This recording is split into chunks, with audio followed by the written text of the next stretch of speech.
Let's talk about a dream. A fantasy that's played on a loop in the mind of every investor who has ever stacked an ounce, watched a chart, or dreamed of financial escape. The fantasy is simple, the price moons. The number on the screen hits that magical, life-changing figure. You sell, you cash out. A wire transfer hits your bank account with more zeros than you've ever seen. Freedom, victory, the end of the story. But history, psychology, and cold, hard data whisper a terrifying secret. That moment of cashing out is not the end of the story. It is the beginning of a dangerous, complex, and often tragic second act. For a staggering number of people who come into sudden wealth, whether from a speculative boom, a lottery, an inheritance, or a legal settlement, that fortune becomes a curse. It evaporates often within 3 to 5 years, leaving behind a trail of broken relationships, spiritual emptiness, and a financial position worse than where they started. This is the sudden wealth syndrome, and it is the silent, lurking predator waiting for the unprepared silver investor in the aftermath of a boom. Today, we're not talking about how to get rich. We're talking about how to stay rich. We re-dissecting the silver millionaire paradox. Why the very event that should secure a lifetime of comfort is the very thing that statistically leads to ruin. This is a study in human nature, and your first line of defense is understanding the enemy within. The core of the paradox lies in a fundamental misunderstanding of what money is. Before the windfall, money is understood as a tool for survival, for modest comforts, for slow, incremental progress. It is scarcity mindset, currency.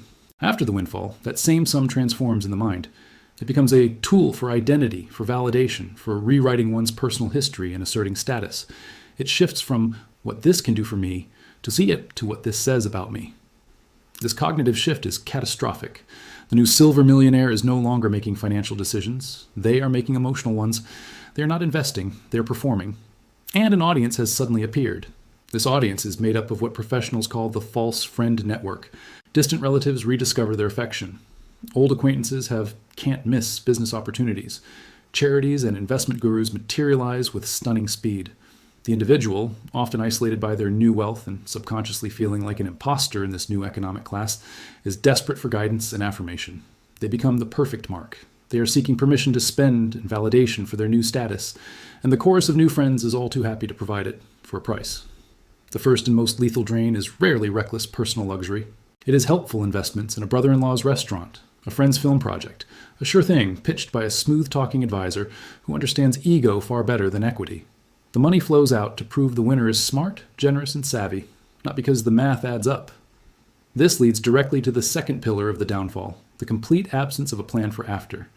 The entire psychological focus for years has been on the singular goal: get silver to X.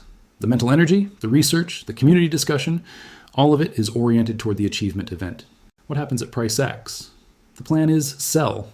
And then a vague notion of freedom. But freedom is not a financial plan. It is a state of being. Without a concrete, written, philosophically grounded plan for the capital before the wire hits the account, the individual is a ship without a rudder in a hurricane of new pressures and temptations. They have not defined what wealth means to them. Is it a number in the bank, an income stream, the ability to never work again, the time to pursue a passion? Without this definition, every spending decision becomes arbitrary. A $200,000 car feels justifiable. A vacation home seems logical. The baseline for normal expenses inflates wildly and permanently, a phenomenon financial planners call lifestyle creep. But this creep isn't gradual, it's a seismic jump. The fixed, high-cost lifestyle becomes a new prison with monthly burn rates that would terrify their former self. The fortune, which could have generated a modest, perpetual salary if conservatively managed, is now a dwindling lump sum funding a king's ransom of overhead. Compounding this is a profound miscalculation of taxes and the illusion of liquidity. A stacker sees a $100 silver price and multiplies it by their ounces, seeing a net worth figure in their head. But that figure is a gross, pre-tax fantasy. In most jurisdictions, the sale of a speculative asset like bullion is subject to capital gains tax. Selling a massive position all at once can catapult you into the highest possible tax bracket for that year, meaning a staggering 20, 30, or more % of that number instantly belongs to the government. Failure to set this aside, to understand the net after-tax proceeds, is the first brutal financial shock. Then comes the liquidity illusion. Having millions in cash in a bank account feels omnipotent, but this liquidity is dangerous. It makes every whim fundable. It removes all friction from poor decisions. In contrast, wealth held in illiquid assets, a sensible investment portfolio, a paid-off income property, acts as a speed bump for the mind. You can, sell a piece of a diversified ETF at 2 in the morning to fund a questionable venture. The very liquid nature of the cash from a silver sale makes it uniquely vulnerable to rapid depletion. Perhaps the most insidious psychological trap, however, is the narrative of deservedness and the eradication of the future time horizon. After years of being told their investment was foolish, of waiting patiently, of being right, the windfall feels like a vindication and a reward. The brain logically concludes, I'm now being rewarded for my brilliance and patience. I deserve to enjoy this. This sense of earned entitlement opens the floodgates. Furthermore, a person who has spent years sacrificing and planning for a future payoff has, in a sense, been living for the future. When that future arrives, that mechanism breaks. There is no longer a later to save for, to delay gratification for. The entire discipline of deferred gratification, which built the wealth, becomes obsolete in their mind. The switch flips from save and grow to harvest and enjoy. But without boundaries, the harvest consumes the seed corn. The story of the prosperous farmer who eats his seed stock during a good harvest, guaranteeing starvation the next winter, is as old as agriculture. The modern silver millionaire is that farmer feasting on capital that was meant to be the seed for generations. So, what is the path through this minefield? It begins not when the check clears, but today, while the metal is still in the safe. The solution is a pre-victory protocol. First, you must define your enough. What is the annual after-tax income your life genuinely requires to be secure, comfortable, and free? Not your fantasy life, but your sustainable, joyful life. Use that number to work backward. If you need $80,000 a year after tax, and a conservative, sustainable withdrawal rate from a diversified portfolio is 3 to 4%, you need a capital base of roughly $2 to $2.5 million after tax. That is your real target number, not a raw silver price. This reframes the entire endeavor from a speculative gamble to an actuarial calculation. Second, you must script your first 72 hours after the sale. This script includes 3 key steps. 1. Immediate tax segregation. The first transfer out of your main account is to a separate, untouchable account holding 30 to 40% for the taxman. 2. The creation of a dumb portfolio.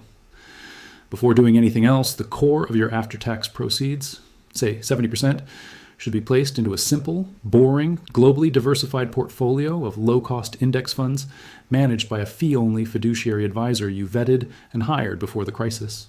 Your instruction to them is simple. Preserve capital and generate the income we discussed.